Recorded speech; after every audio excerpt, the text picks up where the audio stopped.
Bentar, kita baca dulu ayatnya. Coba buka surat Ar-Ra'd ayat 39.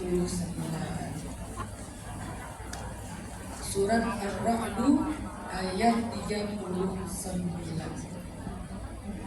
Yamhullahu ma yasha'u wa yuthbit wa 'indahu ummul kitab. Allah menghapus apa yang Dia kehendaki dan menetapkan, dan di sisi Allah ada ummul kitab. Apa yang Allah hapus dan ditetapkan? Kata ulama tafsir, itulah takdir. Menurut surat Ar-Ra'd ayat 39, ternyata takdir bisa Allah ubah. Allah berkehendak. Siapa yang bisa merubah takdir? Cuma Allah, gak ada yang lain. Pertanyaannya, bagaimana cara biar Allah mau mengubah takdir kita? Ada dua amalan mengubah takdir, kata Nabi.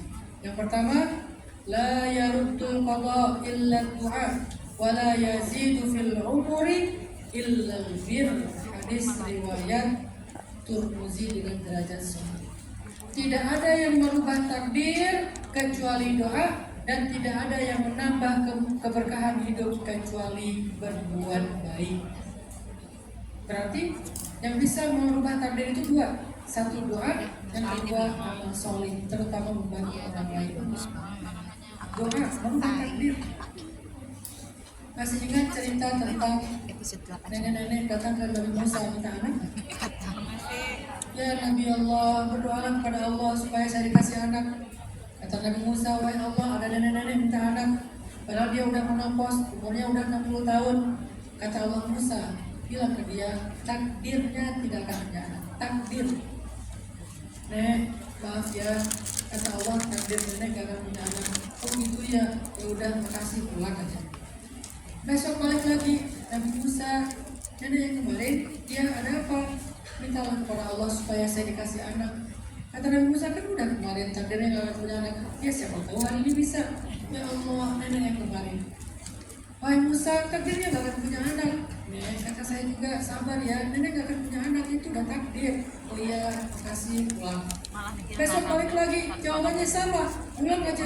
Gak balik-balik setelah sekian lama, sekalinya balik bawa bayi. Assalamualaikum Nabi Musa. Waalaikumsalam. Ini nenek yang dulu? Iya. Ini siapa? Ini bayi saya. Gimana ceritanya punya bayi? Tanya aja sama Allah. Ya Allah, gimana ceritanya si nenek punya bayi? Allah bilang, wahai Musa, setiap kali dia datang minta bayi, minta anak, aku bilang takdirnya gak akan punya anak. Dia pulang sambil berdoa, ya Rahim, ya Rahim, irhamni. Ya Rahim, ya Rahim, irhamni. Wahai Allah yang Maha Pengasih, kasihanlah saya. Ya Allah yang Maha Penyayang, sayangilah saya. Beri saya anak. Dia balik lagi gak akan punya anak. Dia berdoa lagi. Dia balik lagi gak akan punya anak. Ya Rahim, ya Rahim. Wahai Musa, dengan rahmatku aku rubah takdirnya sehingga dia punya. Dahsyatnya doa. Makanya jangan pernah menggadaikan doa dengan sesuatu yang menghalangi. Apa yang menghalangi doa? Salah satunya makanan yang haram. Hati-hati dengan makanan yang haram. Walaupun makanannya halal, bagaimana dengan piringnya? Bagaimana dengan pancinya? Bagaimana dengan wajannya dan seterusnya? Perhatikan itu. Walaupun agak repot sedikit, gak apa-apa, yang penting doa kita makbul. Sehingga ketika anak kita dalam keadaan punya masalah di kampung, ya Allah, kita angkat tangan, langsung terjadi keajaiban di sana. Jangan pernah menukar doa kita dengan makanan dan minuman yang tidak halal. Yang kedua amalannya, albir, bantu orang lain. Karena membantu orang itu akan Allah turunkan bantuan yang tidak ada dalam tulisan takdir. Siapa yang berhak kita bantu, Ustaz? Pertama, selain keluarga kita, bantulah orang-orang soleh. Hari ini kita pas banget nih, orang-orang soleh saudara kita yang ada di Palestina itu sedang sangat membutuhkan bantuan kita. Dan kata Nabi, kalau kalian ingin melihat orang beriman di akhir zaman, lihatlah Syam, dan pusatnya Syam itu adalah Al-Aqsa, Palestina. Sehingga kalau kita hari ini membantu mereka di dunia, kita berharap mereka yang akan membantu kita kelak di akhirat. Orang Palestina itu dahsyat, ibu-ibu, teman-teman sekalian. Anak kecilnya udah pada hafiz Al-Quran. Setiap tahun Gaza itu mewisuda 20.000 hafiz cilik, 20.000. Udah 2 minggu ini Israel menyerang Gaza, yang meninggal dari anak kecil itu udah sekitar 1.800. Artinya sebagian besar yang meninggal itu adalah para hafiz-hafizah Al-Quran. Sehingga kalau kita membantu mereka, mereka di akhirat itu ahli surga. Pertama mereka hafiz Quran, keduanya meninggal dalam keadaan syahid karena diperangi. Insya Allah kita berbaik sangka mereka itu semuanya ahli surga. Maka siapa yang membantu calon ahli surga, insya Allah mereka juga yang akan membantu kita di hari yang lebih sulit, yaitu hari akhirat. Jadi hari ini kita akan coba mengamalkan hadis Nabi riwayat Tirmizi. Kita akan berinfak, membantu saudara-saudara kita di Palestina dengan harta terbaik kita, dan niatkan, ya Allah, saya ingin bantu anak-anak di Palestina. Semoga dari ini saya bisa menitipkan anak-anak saya di kampung kepada Anda. Niatkan kayak ini. Ya Allah, saya bantu ibu-ibu di Palestina, maka tolonglah ibu saya. Ya Allah, saya bantu perempuan-perempuan di Palestina, maka tolonglah saya. Niatkan. Jadi ketika kita berinfak, jangan cuma ngasih sambil berniat di dalam hati, atau kita ucapkan dengan bahasa kita sendiri, ya Allah, ini untuk anak-anak Palestina, dengan ini saya berniat Engkau jaga anak-anak saya. Ini untuk perempuan di Palestina, Engkau jaga saya, karena saya sedang merantau di negeri orang, bukan negeri orang Muslim bahkan. Jadi ujiannya berat, jaga saya ya Allah.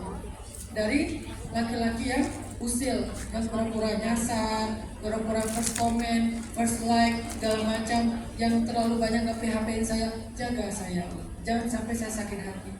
Jadi berinfaklah sambil berniat untuk kebaikan diri dan keluarga kita. Semoga apa yang saya sampaikan ini bisa menjadi penyemangat bagi kita dalam belajar takdir, sehingga kesimpulannya adalah beriman kepada takdir akan menghilangkan penyakit hati, yaitu sedih dan khawatir. Barakallahu fiikum.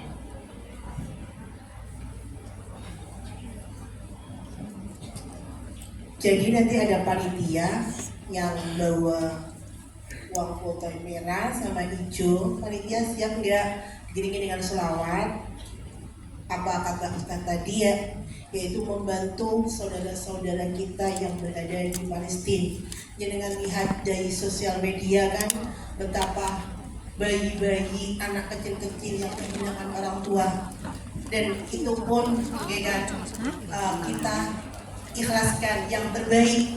Mudah-mudahan dengan apa yang jenengan niatkan yang terbaik, yang jenengan taruh di mahkota merah dan hijau, Allah akan menggantikan, dipanjangkan umur panjenengan, ya, dijaga keluarganya. Mudah-mudahan yang belum ada jodoh segera mendapatkan jodoh yang hatinya baik, yang bisa membimbing kita, yang bisa menjadi imam yang baik bagi keluarga kita. Dan yang sudah punya suami, mudah-mudahan suaminya satu untuk kita selamanya sampai maut yang memisahkan. Itu. Jadi Allah itu menggantikan, gak langsung ada uang 1 juta biuk sakarung itu enggak, okay? Jadi panjenengan dikasih majikan baik itu adalah rezeki. Dikasih majikan yang boleh sholat itu adalah rezeki. Gimana badan? Dikasih majikan yang boleh kita untuk keluar setiap hari Minggu berjilbab, itu pun adalah rezeki. Gimana badan? Mudah-mudahan yang hari ini tanda tangan kontrak baru, mudah-mudahan mendapatkan majikan yang baik, mudah-mudahan mendapat majikan loman sehingga kita bisa bersedekah. Ya, siapkan yang terbaik ya. Allahumma sholli ala sayyidina Muhammad sallallahu ala Muhammad sallallahu alaihi wasallam sallallahu ala Muhammad sallallahu. 'alaihi wasallam.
baik. Calm down. Ikhlas? Ikhlas? Alhamdulillah. Emang anak-anak Hongkong itu kalau soal sedekah itu the best banget, ya. Walaupun tanggal tua tetap ikhlas. Orang saya diundang masuk wis tuku tiket, muter kotak amal, iki kok sorban sedekah. Ono ngono-ngono. Alhamdulillah. Matur nuwun. I love you semuanya. Bukan untuk budak ya. Ya kita lanjutkan. Yang mau bertanya ditulis, ya. Nanti kita nggak dibacakan semuanya ya. Jadi yang ada masalah ditanyakan Ustaz, mumpung ada Ustaz di sini. Lanjutnya ya Ustaz, dilanjut ya Ustaz ya. Nanti disambung dengan doa ya. Matur nuwun semua infaknya ya. Mudah-mudahan berkah bagi panjenengan, bagi keluarga panjenengan ya. Kita teruskan ya.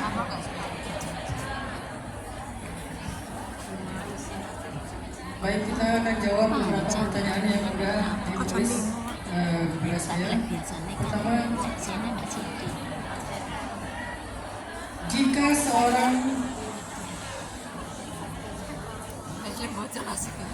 jika seseorang bercerai lalu menikah lagi, nanti di surga pasangannya yang mana?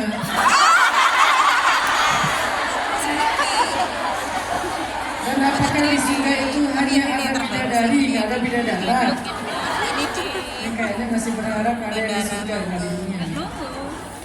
Oke, bagaimana kalau seorang perempuan menikah dengan dua orang laki-laki? Suami pertama cerai atau bukan cerai, meninggal. Karena kalau cerai selesai. Suami pertama meninggal, kemudian dia menikah lagi dengan suami berikutnya. Menikah lagi, bahkan sampai 10 misalnya. Kira-kira nanti di akhirat dia sama siapa? Sama siapa? Yang pertama, yang terakhir. Kasiannya yang sebelumnya ya. Nanti sama semuanya. Masya Allah. Ternyata ada kalian nih. Nanti akan bersama dengan yang paling baik akhlaknya. Yang paling baik akhlaknya. Jadi kalau suami yang ketujuh ternyata paling penyayang, paling ngalahan, paling pengertian, maka nanti dia akan bersama dengan yang ketujuh. Yang lain nanti akan dikumpulkan dengan pasangannya yang berbeda-beda. Yang pasti tidak ada jomblo di surga. Kata siapa itu? Bukan kata saya, kata Nabi dalam hadis riwayat Muslim. Laisa fil jannati ahzab. Di surga nggak ada jomblo, kata Nabi. Di surga nggak ada jomblo. Jadi kalau meninggalnya belum menikah, nanti menikahnya di surga. Wedding organizer-nya para malaikat. Terus pasangannya siapa? Pasangannya adalah laki-laki dan perempuan terbaik yang ada di surga. Terus dia nanya lagi, apakah di surga nggak ada bidadara, Ustadz? Cuma ada bidadari. Tahu nggak siapa bidadari surga? Bidadari surga itu ya kalian. Masya Allah. Bidadari surga itu adalah perempuan-perempuan solehah yang hidup di dunia. Dialah bidadari terbaik di surga. Jadi nggak usah berpikir aku cemburu dan sama bidadari di surga. Bidadari di surga itu kalah cantik, kalah menarik dibandingkan bidadari yang ada di dunia, yang solehah, dan mereka lah yang akan menjadi ratunya para bidadari. Sehingga kalian nggak akan pernah tersaingi dan tergantikan. Begitu juga laki-laki surga. Laki-laki surga itu adalah laki-laki dunia yang solih, yang insya Allah juga tidak akan pernah tergantikan oleh yang lain. Oke, itu pertanyaan pertama. Pertanyaan berikutnya. Ini tulisannya luar biasa ya, Kak. Tulisan. Dokter ya. Tulisan dokter.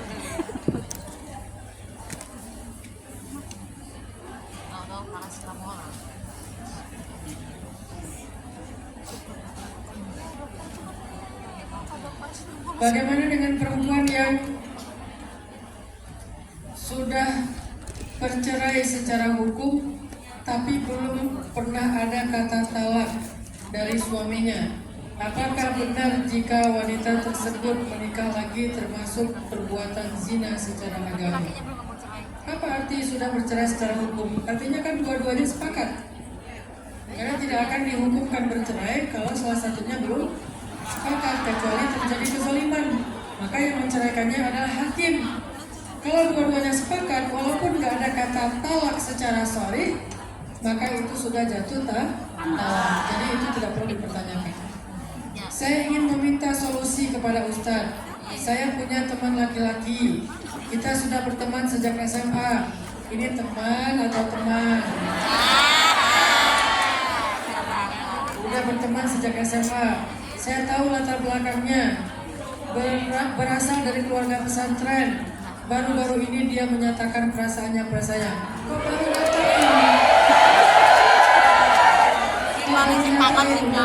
usia tahunnya? Tapi saya sendiri berasal dari keluarga awam. Saya harus gimana Ustaz? Terima?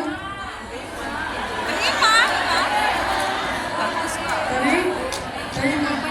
Kalau datang kepadamu laki-laki yang baik akhlaknya dan baik agamanya, maka permudahlah.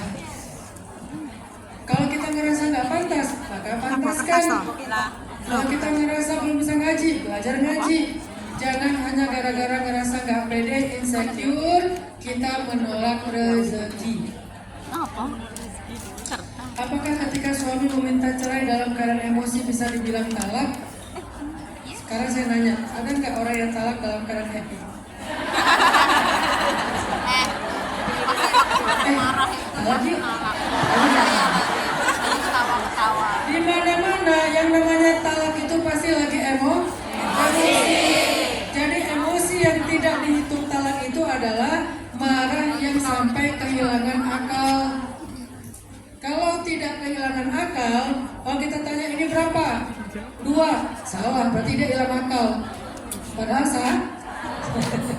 Kalau dia masih bisa berhitung, dia masih waras, dia masih sadar, berarti dia belum kehilangan akal. Maka jatuh talaknya, karena tidak ada orang yang talak karena lagi happy. Aku sayang banget sama kamu, aku talak ya. Gak ada orang yang begitunya. Yang namanya talak itu pasti lagi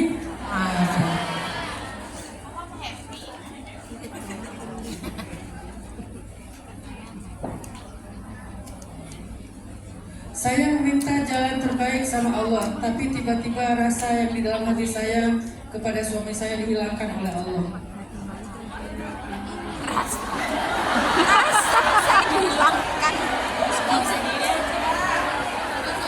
Cuman saya gak mau bercerai Ustaz, saya ingin bertahan karena anak. Ini maunya apa sih?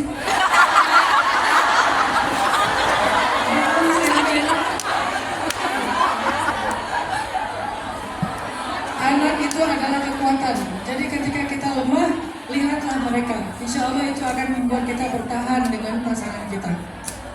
Kalau kita lagi lemah, lihatlah mereka. Insya Allah akan bertahan. Ketahuilah sesungguhnya perceraian adalah perbuatan yang paling disukai oleh iblis. Perceraian adalah kemenangan besarnya syaitan. Kecuali perceraian yang darurat. Maka kalau kita bisa bertahan, bertahanlah. Kalau gak ada perasaan, minimal kita bertahan karena iman. Nanti Allah yang akan mengilhamkan rasa cinta setelahnya.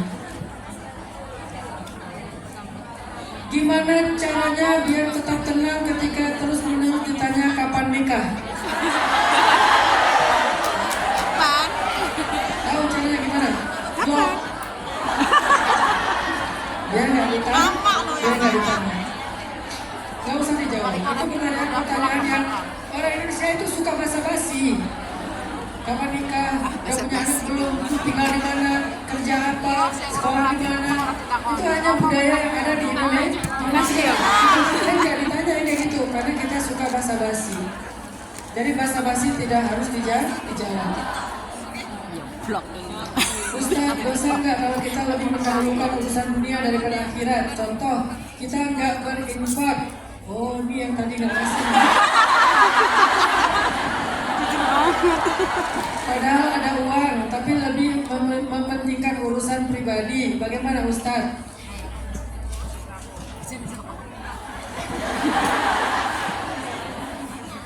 Dulu saya pernah bawa Maryam ke rumah sakit ketika saya dalam keadaan susah, belum gak punya uang.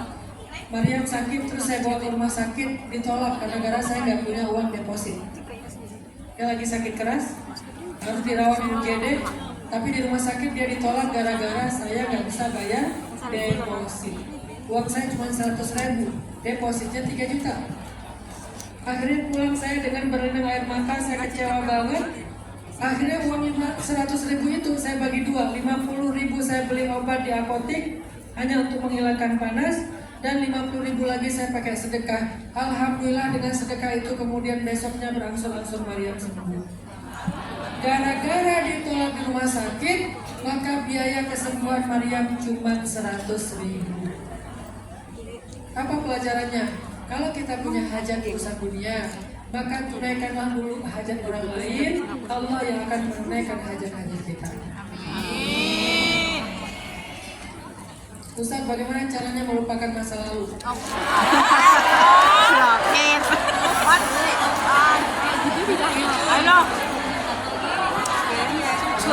Melupakan masa lalu dengan cara unfollow. Jangan stalking, jangan kepo. Tapi ini pertanyaannya masih berlanjut. Terutama rasa trauma dan sakit hati karena suami pernah berzina dengan perempuan lain, Ustaz. Bagaimana cara melupakan? Tinggalkan dia. Karena itu dosa besar ya. Ustaz, tapi saya gak rela meninggalkannya. Kalau dia bertaubat dengan taubatan nasuha, maka beri dia kesempatan. Tapi kalau dia belum berubah, tinggalkan, karena dia hanya akan membawa penyakit. Sekarang ada sekian puluh perempuan di Bandung mengidap HIV, padahal mereka tidak pernah melakukan dosa besar. Ternyata penyebabnya suaminya sering jajan. Korbannya istri. Makanya untuk kondisi kayak gini mah kita memang harus agak tegas demi anak-anak, demi orang tuanya. Istrinya kemudian hamil, bayinya juga kena HIV, kasihan. Itu semuanya karena kejahatan si laki-laki. Ustaz, bagaimana cara kita menahan hawa nafsu?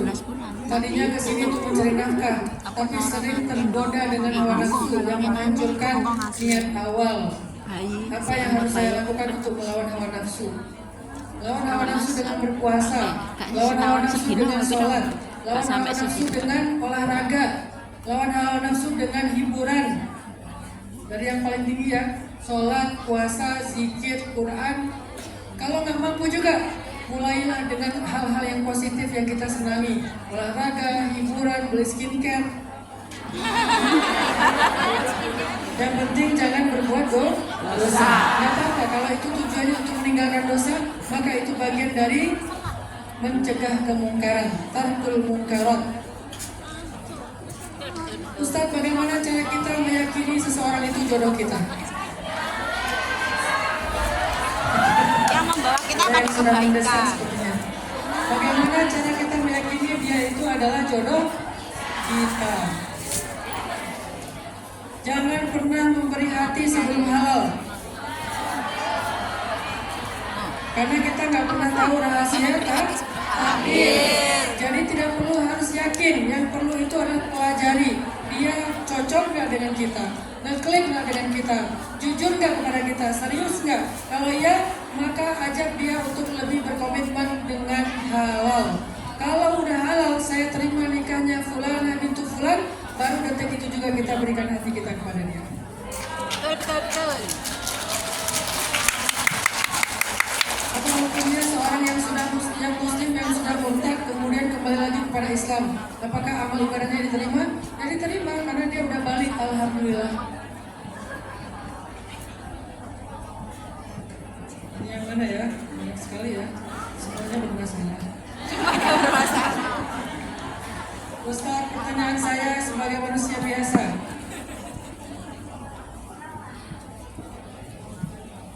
Apakah kalau kita berbuat dosa-dosa besar, maka nanti azabnya akan menimpa keluarga kita? Ya.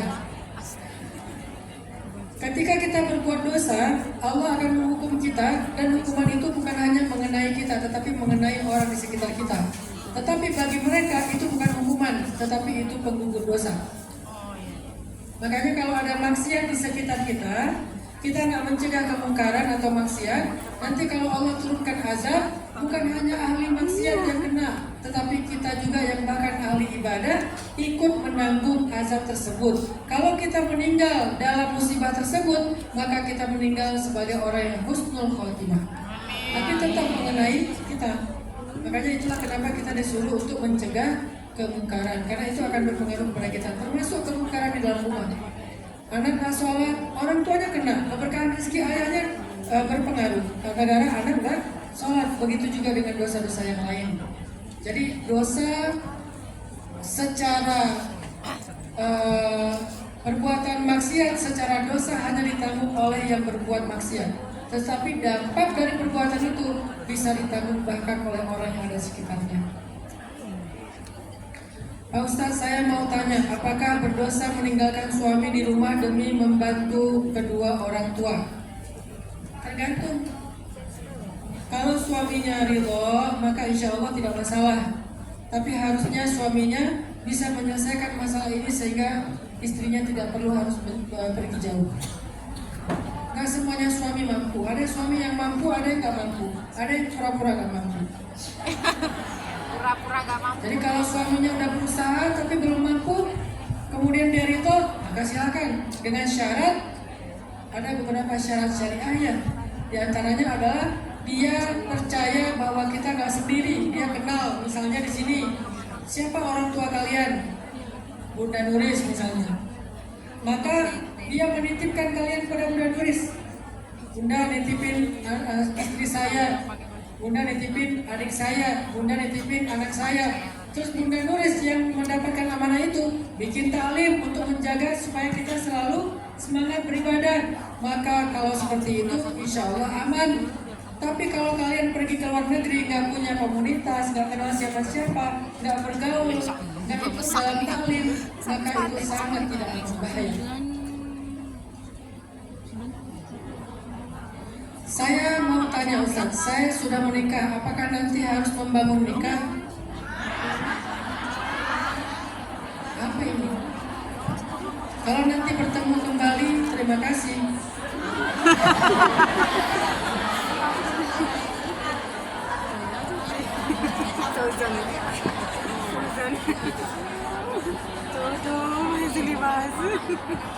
Apakah orang yang berbuat dosa itu termasuk takdir? Takdir. Apakah orang yang berbuat dosa itu termasuk takdir? Termasuk takdir. Kalau kita menganggap perbuatan dosa itu tidak termasuk takdir, maka cacatlah iman kita kepada Allah. Bahkan perbuatan dosa pun adalah takdir Allah. Kalau gitu, apa salahnya kita ketika kita berbuat dosa? Salahnya kita adalah tidak mau mengharapkan takdir yang terbaik di sisi Allah. Bukankah Allah memberikan ruang kita untuk memilih mau takdir yang mana? Takdir yang baik atau takdir yang buruk? Umar bin Khattab pernah melakukan perjalanan dari Madinah ke Syam, Damaskus. Di tengah jalan mendapatkan berita kalau di Damaskus lagi ada wabah menular. Akhirnya Umar balik lagi ke Madinah, nggak melanjutkan perjalanan. Ditanya sama tentaranya, ya Amirul Mukminin, afirarun min qadarillah. Apakah kita lari dari takdir Allah? Bukankah pandemi itu atau wabah itu takdir? Kita menuju ke sana sudah takdir. Kenapa kita lari? Apakah kita lari dari takdir Allah? Umar menjawab, na'am, firarun min qadarillah ila qadarillah. Kita lagi lari dari satu takdir Allah menuju takdir Allah yang lain.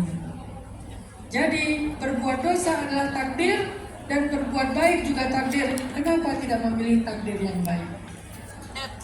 Wa hadainahun najdain. Kami beri mereka pilihan dengan dua jalan. Imma syakiran wa imma kafura. Bisa menjadi orang yang bersyukur, bisa menjadi orang yang kufur. Ustadz, saya susah move on dengan mantan.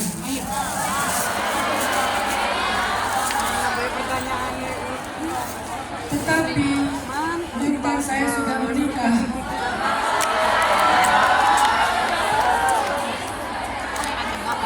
Bahaya kan? Tapi sekarang dia udah bercerai. Ini yang Dia penyebutkan sangat tadi yang mana? mengikuti mantannya ya. Putus, nikah, cerai, diikuti update banget. Ustaz, saya nggak bisa move on dari mantan, tapi mantan saya udah menikah dan sekarang dia udah bercerai. Apakah dia bisa menjadi jodoh saya?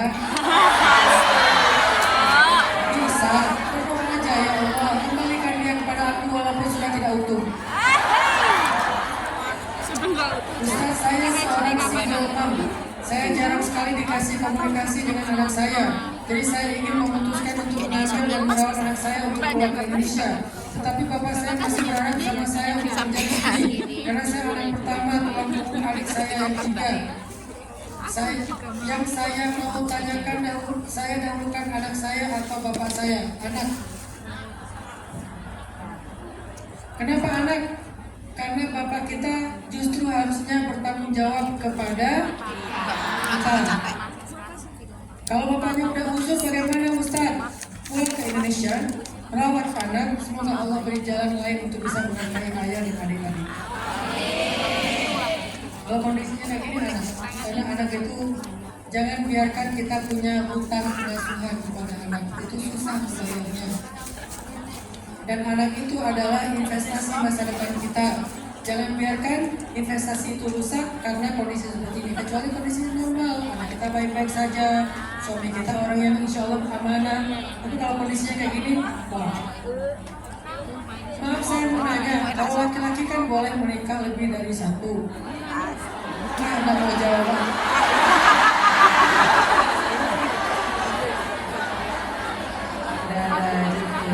Suami istri mualaf, apakah mereka harus akad lagi secara islami, mengetahui mereka menikah sebelum masuk Islam? Lebih baik, tidak apa-apa. Kalau mereka mau masuk Islam, maka mereka berakad lagi secara islami, walaupun itu bukan sebuah kewajiban, tapi itu lebih baik. Minta doa buat anak saya yang mau berangkat pelayaran Ustaz, namanya Teguh Budi Wibowo. Insya Allah nanti kita doakan. Ustaz mau nanya, bagaimana solusinya atas anak yang nggak betah di pondok? Jangan dipaksa. Saya tipe orang yang sangat menghargai minat anak. Setiap kali anak saya mengeluh tentang pendidikan, saya tanya, apa yang kamu suka? Kamu hobinya apa, nak? Nanti saya akan memikirkan bagaimana mengkonektif hobi itu kepada jalur kesuksesan masa depan dia. Itulah pendidikan, bukan memaksakan kehendak orang tua. Walaupun niatnya baik, tapi nggak selalu harus seperti itu. Kita jangan menjadi orang yang arogan kepada anak. Dan mungkin dia punya alasan yang kita nggak ngerti kenapa nggak betah di pondok. Mungkin bukan karena dia nggak mau belajar agama, tapi mungkin metodenya nggak cocok dengan dia. Mungkin lingkungannya nggak nyaman bagi dia. Banyak faktor. Maka jangan paksa, diskusilah, terbukalah dengan anak. Biasakan berdiskusi dengan anak kita bahkan sejak mereka masih SD. Jangan membiasakan mendoktrin anak, karena itu bukan pola pendidikan calon pemimpin. Pemimpin itu diajak diskusi, sedangkan budak itu biasanya disuruh. Kalau kita ingin mencetak para pemimpin, berdiskusilah dan hargailah pendapatnya. Kalau kita ingin mencetak budak, suruhlah dia dan jangan pernah mendengarkan ucapannya. Mau mencetak budak atau pemimpin, maka hargailah pendapat dia. Karena pendapat dia itu nggak selalu benar, tapi kita selalu memberikan satu pelajaran penting. Dia harus bertanggung jawab dengan keputusannya. Dia harus merasakan konsekuensi dari sebuah keputusan. Di situ kita sedang mendidik. Jangan salahkan dia terlalu berlebihan. Biar dia merasakan dan belajar sendiri. Tukang mama udah bilang jangan digituin. Tapi dikasih tahu, ya udah gimana sekarang, apa yang bisa kita lakukan untuk bisa keluar dari masalah ini. Biasakan positif dan konstruktif, jangan hanya menghakimi. Jika istri bekerja lalu membantu orang tuanya karena alasan masih membutuhkan bantuan, apakah harus izin suami? Lalu suami marah karena istri tidak izin. Lalu suami mengancam kalau istri masih mengutamakan orang tuanya, mending gak usah punya suami, cerai pisah aja. Apakah perkataan itu berarti saya sudah ditalak? Terima kasih Ustaz. Perkataan itu belum jatuh talak karena maksudnya baru mengancam, bukan memutuskan. Yang kedua, itu suami nggak tahu diri. Udah benar istrinya soleha, mau bekerja, bantu ekonomi keluarga, dan tak punya kewajiban istri menafkahi suami. Harta istri, harta suami. Saya kayak gini dan dilarang lagi teman-teman. Jika ada wanita sudah pernah menikah 2 kali dan gagal, status suaminya jejaka. Jika mau menikah lagi dan calon suaminya jejaka, perjaka kali ya. Bagaimana dilihat dari hukum syariat? Enggak apa-apa, baguslah. Karena dalam beberapa adat di Indonesia tidak dibolehkan karena solusinya Ustaz? Boleh dalam agama, nggak ada masalah. Saya seorang perempuan yang sudah menikah dan seringkali seorang kakak dari 3 bersaudara. Amalan apa yang bisa membawa orang tua, suami, adik-adik saya, dan keluarga saya masuk ke surga Ustaz? Masya Allah, ini istri keren banget. Dia mikirin suami, anak, adik, orang tua, semua dia pikirin. Luar biasa nih perempuan. Khadijah masa modern ya. Apa yang bisa saya lakukan Ustaz? Jadilah seorang ustazah. Jadilah seorang pendidik.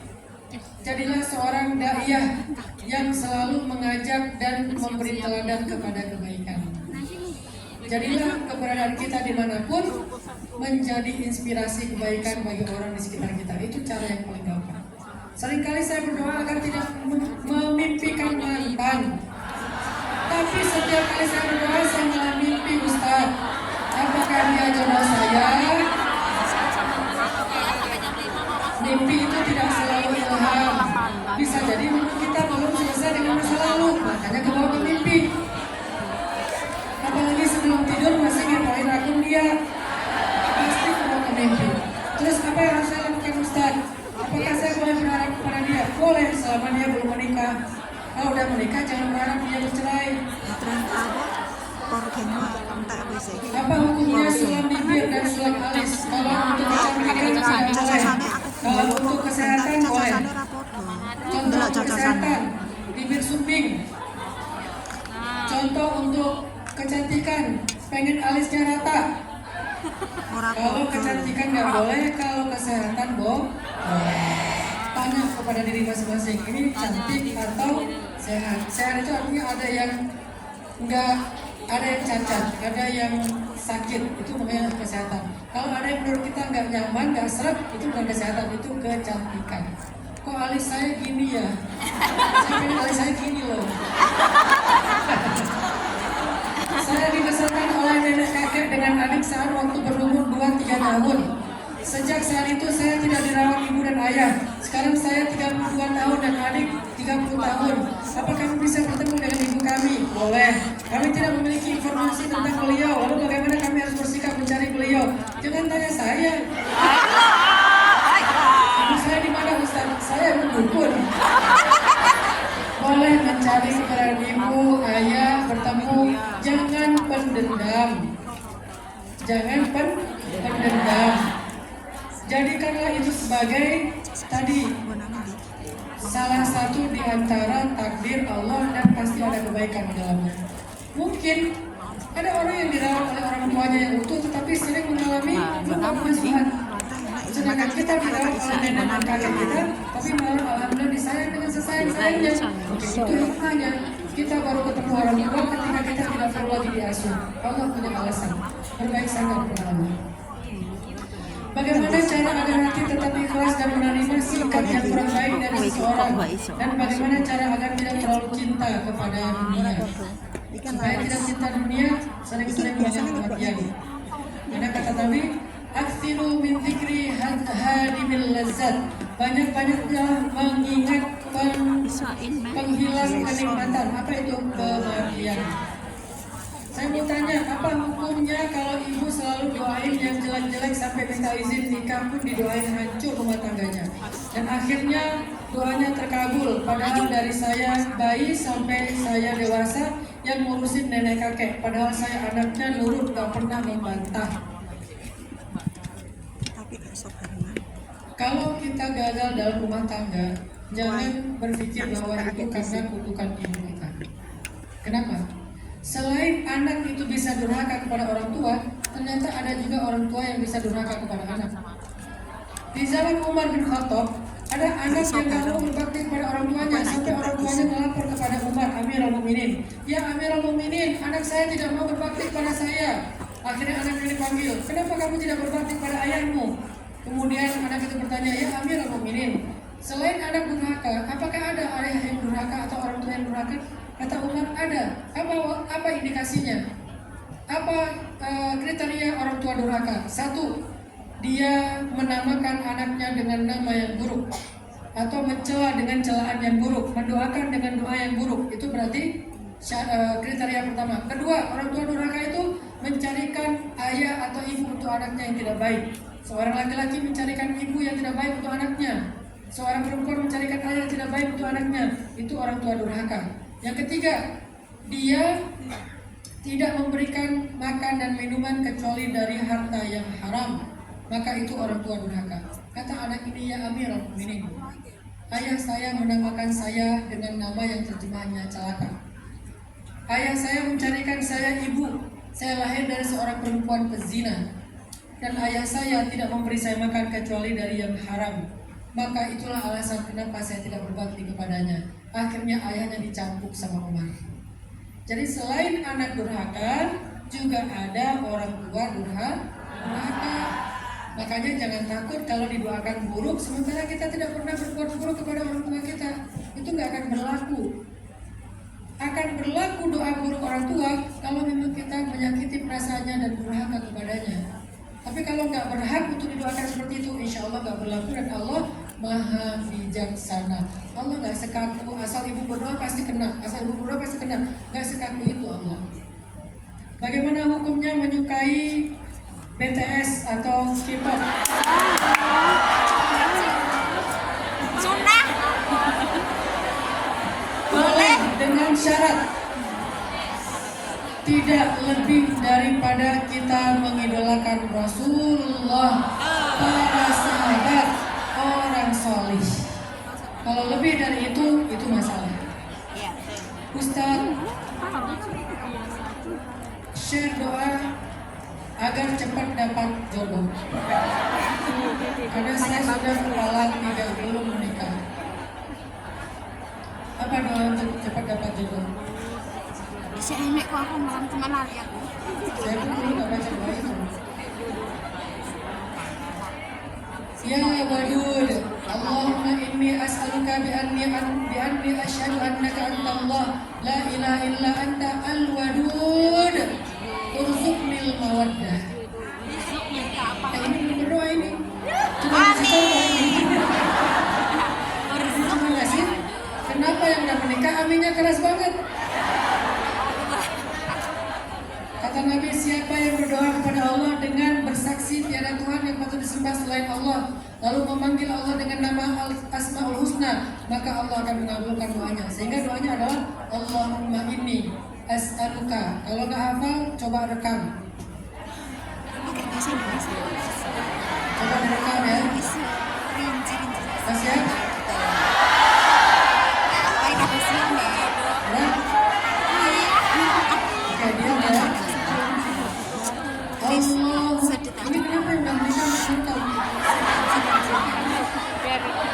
Allahumma inni as'aluka bi'anni ashhadu annaka antallah la ilaha illa anta al-wadud urzuqnil mawaddah.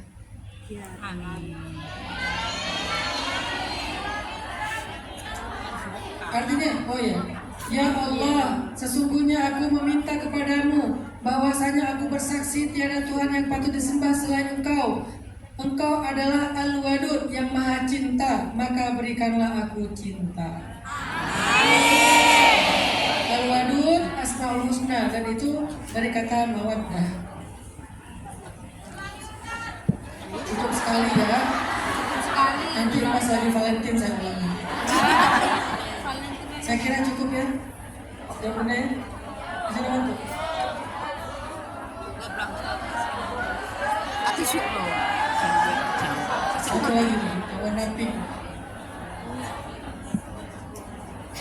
Apa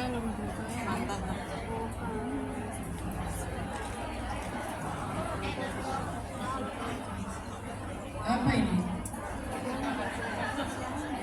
Ustaz pernikahan. Coba baca dulu.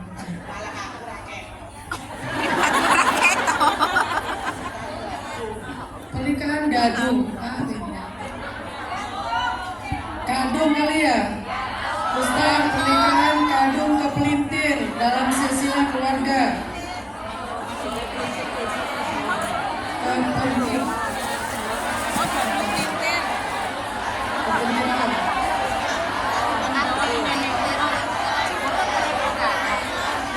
Kepelintir kan? Dalam silsilah keluarga.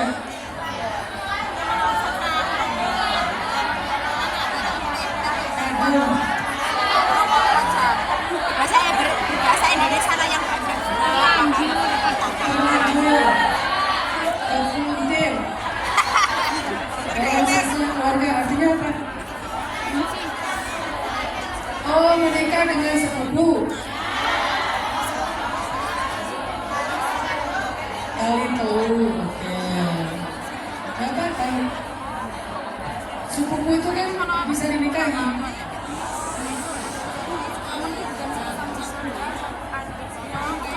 Ya, ada batasnya nanti. Nanti tanya aja ke ahli fikih muslim saja.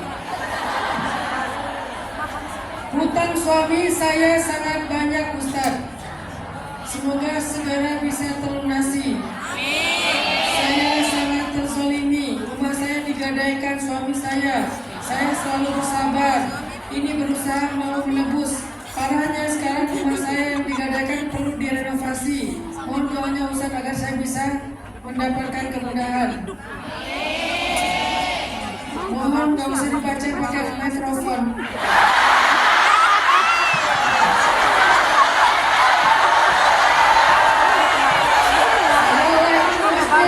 Harusnya yang ini di atas.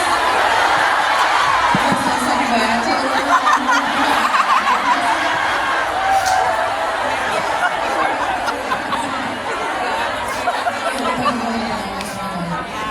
Semoga semua yang hadir di sini menjadi ahli surga. Semoga kalian dimudahkan dalam setiap amanah dan pekerjaannya. Semoga keluarga-keluarga yang ada di Indonesia Allah jaga dengan penjagaan terbaik. Anak-anaknya dijadikan anak yang solih-solihah. Suami-suaminya dijaga tetap amanah dan mencintai kita. Orang tuanya dirawat oleh Allah SWT. Semoga semuanya akan berkumpul dengan keluarga dalam keadaan terbaik insya Allah. Dan semoga semuanya diundang Allah menjadi tamu Allah ke tanah suci. Khusus buat Mas Teguh Budi Wibowo, semoga dimudahkan pelayarannya. A'udzu billahi minasy syaithanir rajim. Bismillahirrahmanirrahim. Allahumma lakal hamdu kullu wa lakal syukru kullu wa ilaika yurja'ul amru kullu sirruhu wa alaniyatuh fa ahlun anta an tuhmad wa ahlun anta an tu'bad la ilaha illa anta al-ahadus samad lam yalid wa lam yulad wa lam yakul lahu kufuwan ahad. Allahumma salli ala sayyidina Muhammad wa ala alihi wa ashabihi wa sallim. Wahai Allah, ampunkanlah dosa-dosa kami ya Allah. Seandainya Engkau tidak memaafkan kesalahan dan dosa kami takut dosa itu akan menjadi malapetaka bagi kami. Menjadi malapetaka dalam rumah tangga kami, menjadi malapetaka dalam kehidupan kami di dunia bahkan di akhirat. Jangan biarkan dosa-dosa itu menjadi musibah bagi kami ya Allah. Maafkan kami ya Allah, ampunilah kami ya Allah. Kami takut kepadamu ya Allah. Tidak ada keburukan dalam hidup yang kami rasakan kecuali penyebabnya adalah dosa. Tidak ada musibah yang menimpa kami kecuali penyebabnya adalah maksiat. Tidak ada kesusahan, gelisah, keluh kesah dalam hidup kami, kesempitan dalam hidup kami kecuali disebabkan oleh dosa-dosa. maka kami memohon ampun dan maaf kepadamu ya Allah. Siapa lagi yang bisa mengampuni dosa selain Engkau? Ampuni kami ya Allah, maafkan kami ya Allah. Kami adalah hamba-hambamu para pendosa yang kotor, yang hina, yang penuh dengan aib dan celah. Kami bukan manusia suci ya Allah.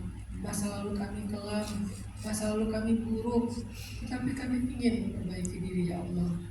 Bimbinglah kami, tuntunlah hati kami. Jangan biarkan kami larut terus-menerus dalam dosa sampai akhir hayat kami. Kami takut mati dalam keadaan su'il khotimah ya Allah. Ya Allah, bantu kami dalam proses taubat dan hijrah kami. Ya Allah, kami jauh dari keluarga kami. Kami jauh dari orang-orang yang kami cintai, pasangan kami, anak-anak kami, orang tua kami, saudara kami. Kami jauh dari mereka semua ya Allah. Tidak ada yang menjauhkan kami kecuali sebuah perjuangan ya Allah. Berjuang untuk mencari nafkah yang halal, rezeki yang halal, maka mudahkanlah ya Allah. Jadikanlah setiap jengkal tanah yang kami jalani menjadi kemudahan dan kedekatan kami ke surga ya Allah. Ya Allah, jika kami melintasi benua, melintasi lautan, melintasi pulau demi pulau, jauh merantau untuk mencari rezeki yang halal, maka dekatkan kami kepadamu dan kepada surga-Mu ya Allah. Ya Allah, mudahkanlah segala urusan kami. Ya Allah, mudahkanlah segala urusan keluarga kami.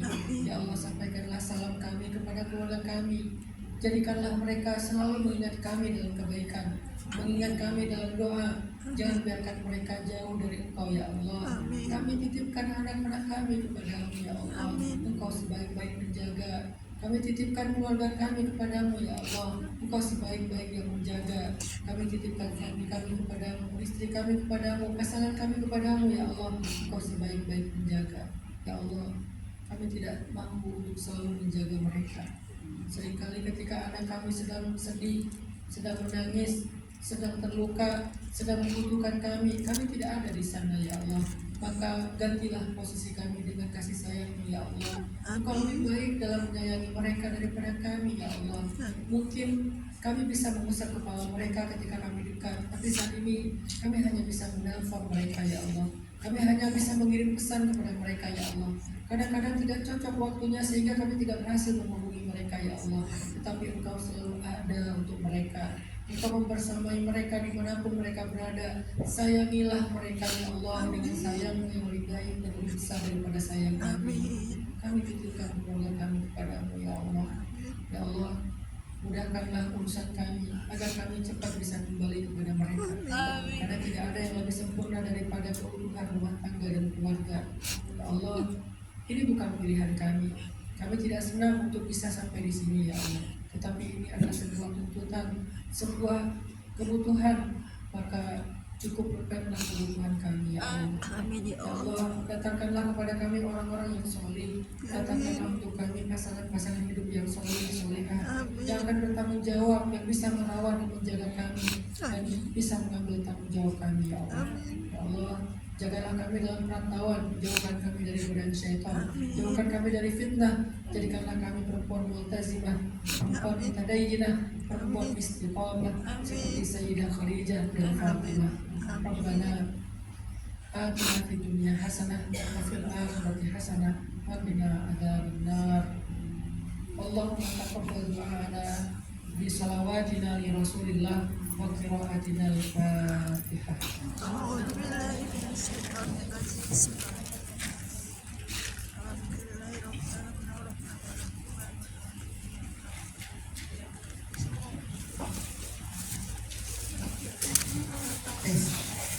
Alhamdulillah, jadi terima kasih kepada Ustaz Hanan yang telah memberi bekal ilmu yang tiada tarah begitu manfaat.